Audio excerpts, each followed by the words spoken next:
Hello everyone, welcome to the next session of Clinical Orthopedics. Here comes an interesting topic: fracture of neck of femur. In Anatomical Factors, tabicular pattern of head and neck of femur, it involves compression, tension. Ward's triangle, calca femorate. In old age osteoporosis, fracture neck of femur is common. Medial femoral circumflex artery, retinacular arteries, superior metaphyseal artery, inferior metaphyseal artery, lateral epiphyseal artery and medial epiphyseal artery are the blood supply to the head and neck of femur.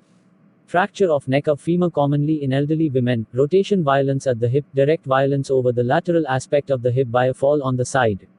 There are two types of classification: intercapsular and extracapsular. In intracapsular, subcapital, transcervical and basal. In extracapsular, trochanteric fracture of various type. Intracapsular fracture neck of femur, high fracture neck of femur proximal fragment.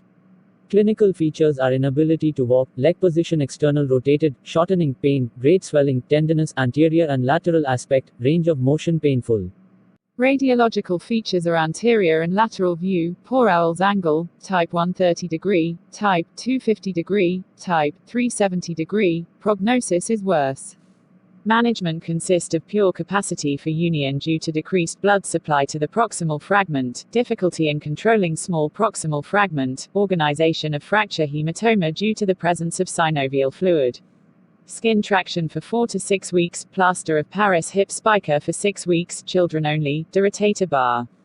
Surgical treatment is done by perfect anatomical reduction, rigid internal fixation by SP nailing, Smith-Peterson trifinail, multiple compression screws. In above 60 years Austin Moore prosthesis, hemi. In children hip spica for 8 to 10 weeks, Austin Moore pins. Physiotherapy management in conservative approach. Patient is in skin traction, skeletal traction, the rotator bar. During immobilization, chest physio, avoid respiratory complications, positioning of limb, avoid limb rotation. Movement to distal joint, isometric, early knee mobilization, skeletal traction, pin infection. In mobilization, get maximum range of motion of hip and knee, weight transfer, pre-weight bearing exercise, standing, walking, gait training, strengthening exercises, progressive resisted exercise. In surgical approach during immobilization, first week or 10 days, to avoid chest complication, vigorous exercise to distal joint, vigorous isometric, keep elevation of limb, position of limb knee slightly flexed, frequent removal of pillow under the knee. After 10 days, relaxed passive movements, heel dragging in heel,